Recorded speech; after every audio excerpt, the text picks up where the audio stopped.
Hello. Today's story takes place in Louisiana, in the southern United States, bordering the Gulf of Mexico.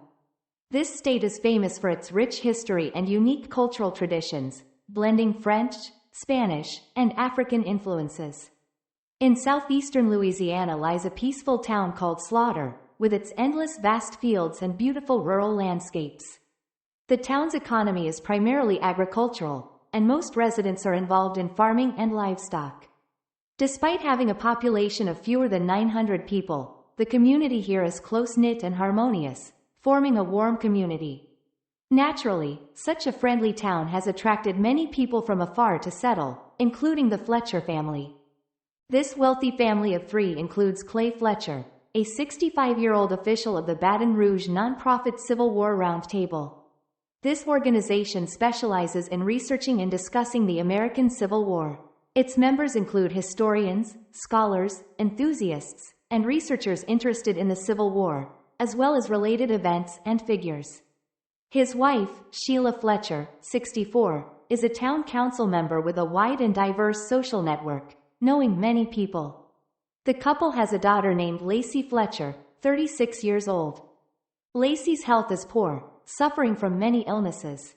She is unable to work and can only stay at home to recuperate. The family lives on Tom Avenue in the town of Slaughter, in a beautiful two-story house with a yard and a swimming pool. The entrance to the house is a concrete road. The area is surrounded by dense forests and a spacious lawn. Here, the neighboring houses are quite far apart, so life is very private, giving a dreamy and comfortable feeling. This successful couple are devout people who regularly attend the local church for prayers each week and are highly respected by everyone. Besides their daily work, they enjoy fishing, jogging, and traveling. Sometimes they stay at home to take care of their daughter. However, something unbelievable happened in what seemed like a normal family. On January 3, 2022, it was a Monday, and also winter in Louisiana. Compared to other areas, it was sunny here and the temperature during the day was not too low. Mr. and Mrs. Clay and Sheila were returning home early in the morning on the quiet country road of the town. Before long, the couple arrived at their home on Tom Avenue.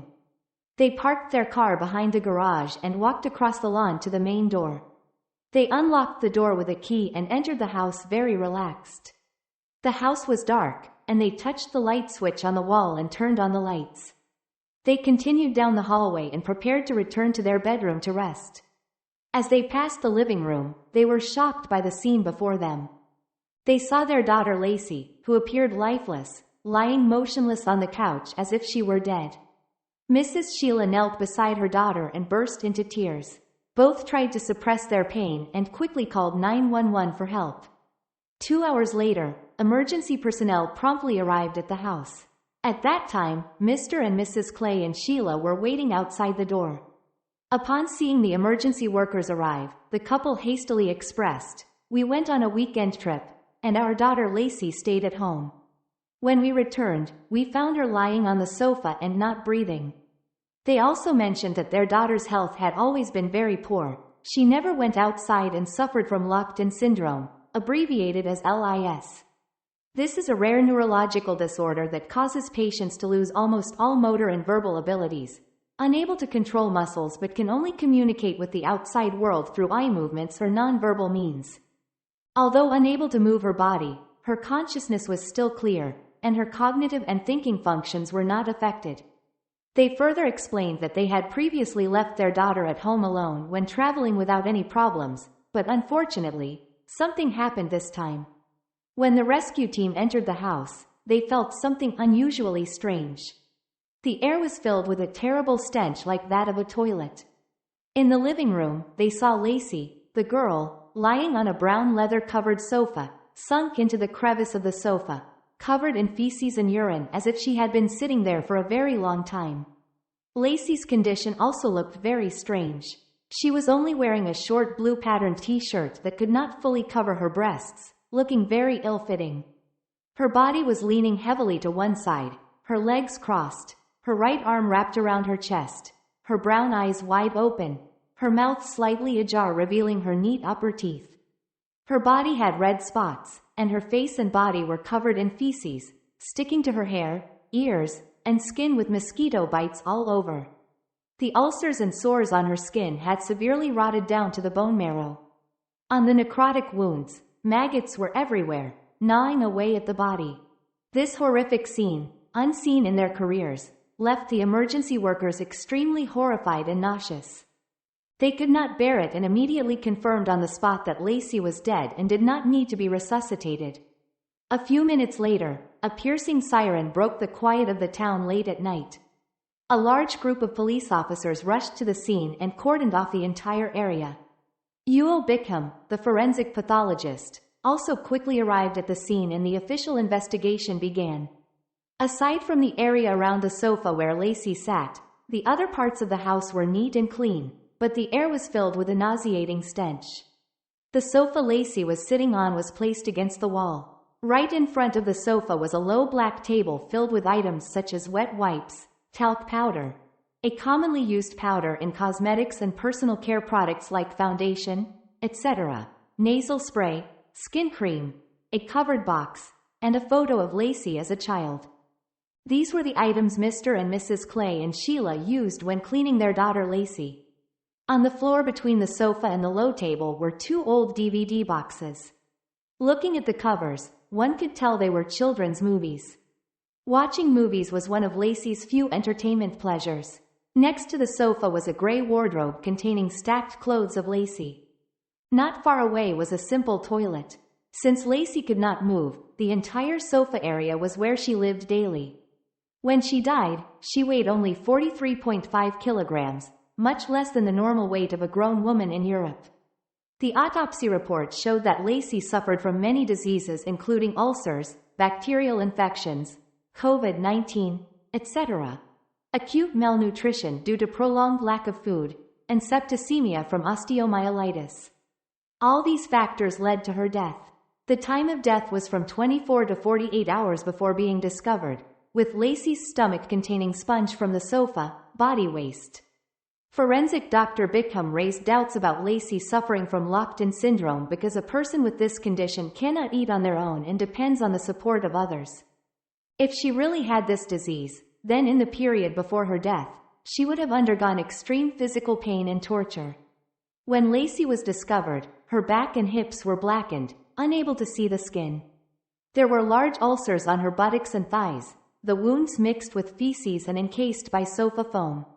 Her body was stuck to the leather cushion, as if the body had melted into the sofa. The sofa cushion was severely deformed, the backrest was eroded, and the brown leather on the armrests and backrest was also worn and discolored. Forensic experts believe that Lacey had lived on the sofa for months to years. According to Lacey's medical records, she was diagnosed with severe autism. She was very afraid of society and did not like to go outside. After the incident, the police interrogated the couple to find out why their daughter ended up in such a state. The couple stated, "We always take very good care of our daughter, regularly clean her body, and provide food for her." Mrs. Sheila added, "My daughter's health has been deteriorating to the point where she refused to leave the living room and did not want to leave the sofa, not even wanting to go to the bathroom. Therefore, we had to lay a bath towel on the sofa to absorb feces and urine." According to the couple, the reason they did not take Lacey to the doctor was that she refused to go for a checkup. While Lacey was alive, her spirit was very good. Although she had difficulty moving, she did not completely lose mobility. If she felt any physical discomfort, she could move on her own. Prosecutor Sam Dockwila expressed doubt about the couple's testimony. He believed Lacey had endured extreme pain before she died. The main reason was the lack of care from her parents for neglecting their daughter to death to relieve the family burden. Forensic Dr. Bickham later shared details with journalist Ashley on the NewsNation channel. "When I entered, the house smelled foul, with the smell of feces, waste like sewer, septic tank, and even the smell of death. I have never smelled that smell in my life, and when I got close to the body, basically, the individual was sitting in a pit filled with liquid feces and urine. I have dealt with decomposed bodies, faced all kinds of death and decay, but never in my career have I experienced something like this. I have never seen a human being literally tortured and allowed to die when she could still live. I have never seen that in my life." Lacey was not decomposed. she had rotted in her own body, in that pit, in that sewer, on that couch. This is one of the most disgusting and horrific crimes I have ever encountered. After performing the autopsy on Lacey, I was distressed for a week and could barely eat.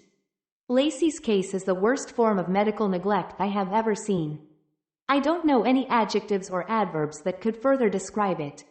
She definitely died as a result of at least a decade of medical neglect. I remember the scene when I first arrived at the crime scene. I noticed the expressions on her parents' faces.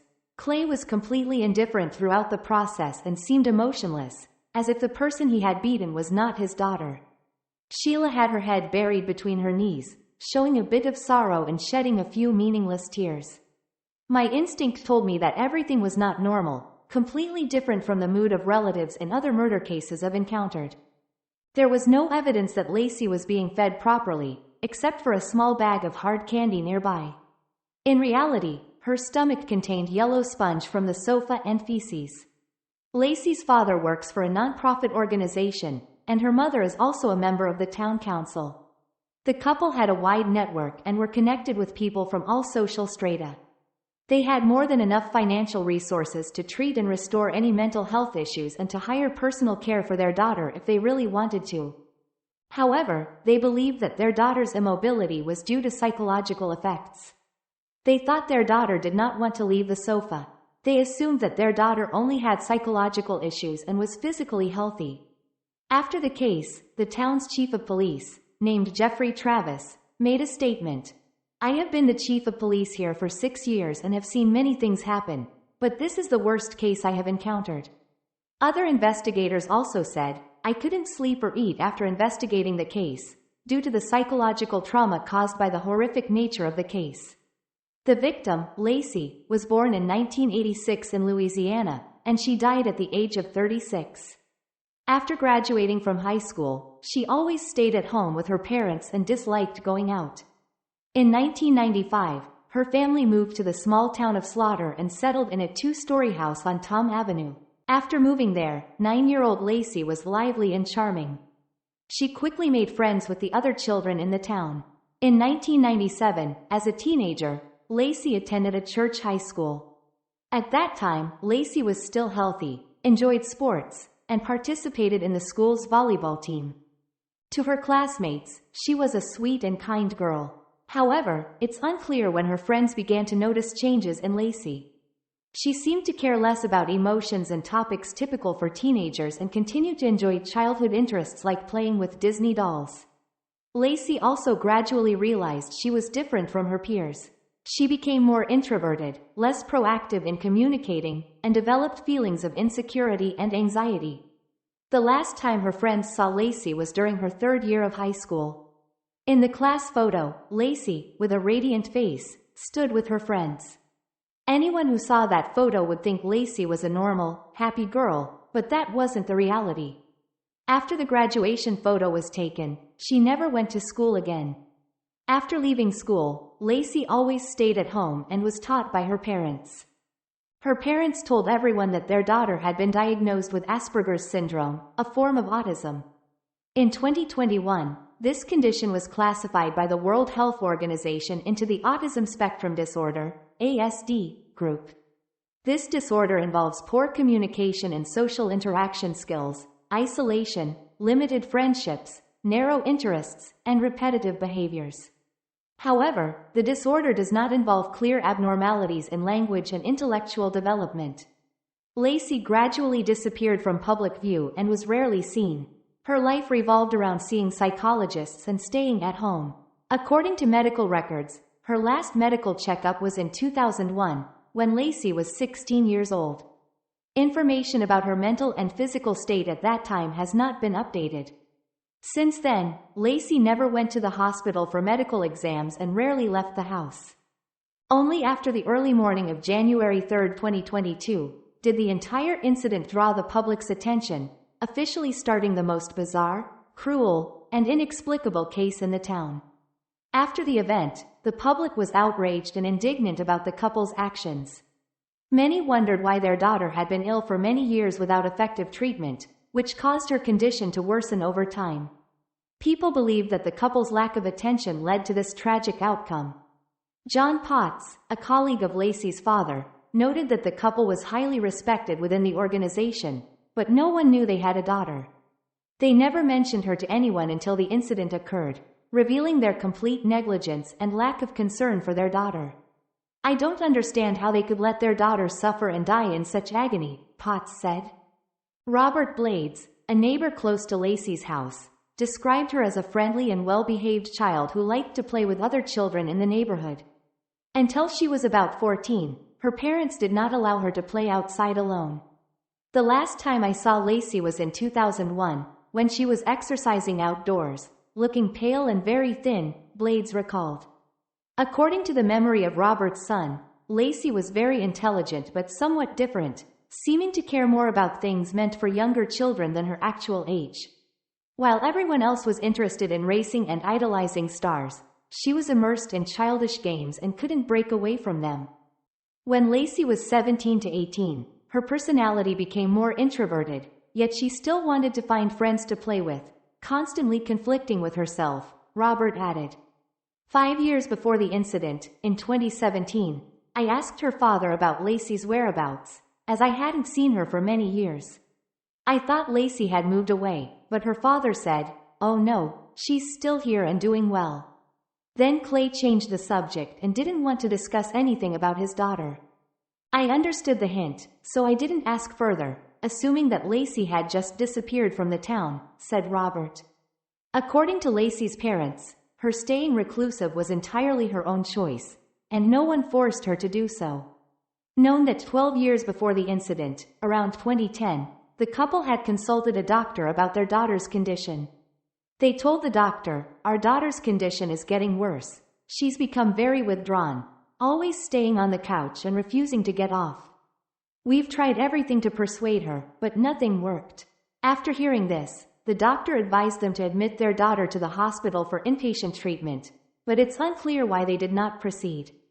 Based on some clues, it was determined that Lacey had spent 12 years suffering on the living room couch before her death.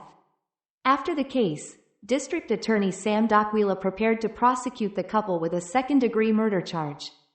In the U.S., second-degree murder is a criminal charge that refers to intentionally causing someone's death without premeditation. Unlike first-degree murder, it does not involve clear intent and malice. Second-degree murder typically includes unintentional killing, intentionally causing severe injury that results in death, and spontaneous killing.